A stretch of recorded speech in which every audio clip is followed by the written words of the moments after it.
Hello and welcome. My name is Meeples, she, they, and this is Literally Graphic. And today we are going to take a look at DC's Represent issues 1 to 9. I initially was just going to talk about issue 1, It's a Bird, by Christian Cooper, Aletha Martinez, Mark Morales, and Emilio Lopez, but it was a bit on the very short side, so I decided to expand the scope. The first issue is available for free via Comixology, but I did purchase the rest. Thankfully, reading on my phone via the Comixology app is much better than the Libby app, which does a lot of great things, but is my least favorite library app for reading comics, and the source of many of my previous complaints. The Black creator I wanted to highlight today doesn't really need any recommendation from me, but if you haven't looked into what Adrienne Maree Brown is doing, you are missing out. Co-host of both the How to Survive the End of the World podcast and Octavia's Parables podcast, which I've listened to for a long time, I recently dipped my toe into her thoughts on alternative forms of justice via a number of very good talks posted to YouTube. She's also written a whole slew of books that should be making their way into my quarterly wrap-up soon. Circling back to the run at hand, though, content notes for anti-Black racism in a number of different kinds. Each of the issues is a standalone short story. I couldn't find any age ratings anywhere, but it's definitely geared towards a younger YA audience, although maybe younger. Now let's look at each of the issues. Issue 1, It's a Bird. Jules, a Black teenager, is given a pair of old binoculars as he heads out for a morning of birdwatching in Central Park. He soon learns the binoculars show him a lot more than birds, and maybe they keep him safe too. Issue 2, Heritage. Jesse's Mississippi farm has been in his family since their first ancestor was freed from slavery, tended by his grandfather and his father before him. But as Jesse grows into a man, he's unsure if a patch of land in the piney woods and a life of tilling soil is his true destiny. But destiny can mean so much more than dirt and a tractor. Issue 3, Food for Thought. Cooking is in Lanice's blood. Ever since she was a kid, she's been drawn to the wonder that is crafting a recipe and feeding those who are hungry. But as she grows up and wants to pursue a career in the culinary arts, her father, although the inspiration for her passion, is concerned about his only daughter working in a kitchen, like so many Black Americans before her. Issue 4, Believe You. A young mother, May, has been struggling with her health ever since the birth of her daughter, Dira. She's exhausted, gained weight, experiencing shooting pain through her legs, and wakes up with numbness spreading across her entire body. She is in constant agony, but the doctors don't think anything is wrong with her. She's stressed. She's a hypochondriac.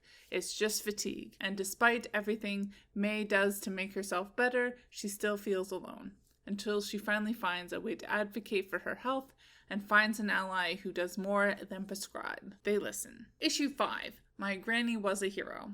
A little girl with afro puffs, a potbelly, and a gap-toothed smile dreams of being a hero. She reads adventure books voraciously. She practices sword strokes and judo kicks in her bedroom in case she ever has to fight a dragon. She devours superhero movies and cartoons with big eyes and popcorn. And every night, she looks out of her window and wishes upon the moon with all of her heart to be called upon to help someone in a big way. When she discovers the story of her great-grandmother, Koku, and how Koku's superpower led to a heroic struggle for freedom. Issue 6, The Lesson. Dom got his butt kicked in school a lot. Like a lot. For no reason. He got caught up in fights that had nothing to do with him, or would get jumped simply walking the halls of his school or waiting for the bus home. So one day, fed up and angry, he decided to join a local gym and learn how to box. But what starts out as a mission to fight back turns into something greater, and Dom is given the opportunity to stand up for himself in more ways than one. Issue 7, Fight Fire with Spray Cans. The graffiti era during the emerging hip-hop subculture in New York City was spearheaded by teenagers, primarily Black and Hispanic ones from the South Bronx. These kids, whose environment was bleak, were heard by society through the medium of tagging. drawing their moniker on the side of subway cars, buildings, street posts, wherever. A kid in the Bronx may never leave his own neighborhood, but before the day was over, his tag had been round throughout the city.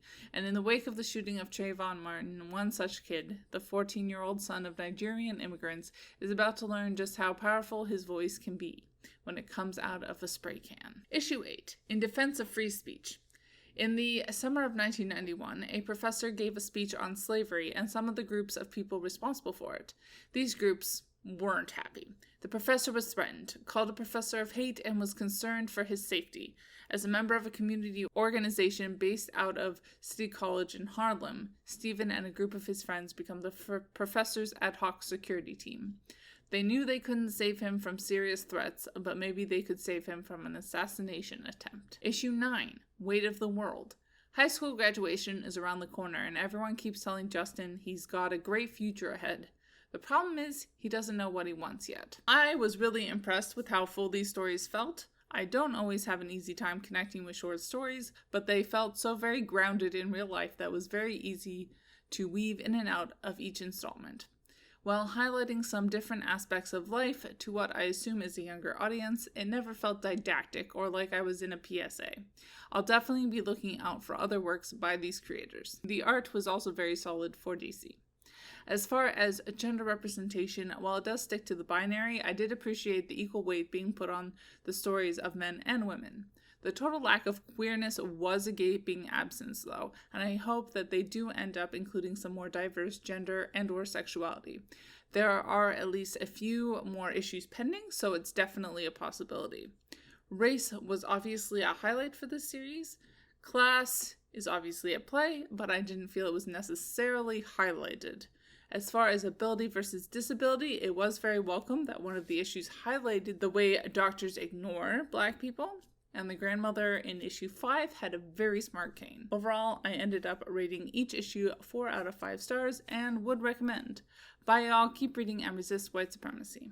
And as always, Literally Graphic is created on land that should be given back to the traditional landholders, which in this case is, to my knowledge, the Mississaugas of the Credit First Nation, Anishinaabe people, the Haudenosaunee Confederacy, and the Huron-Wendat Nation.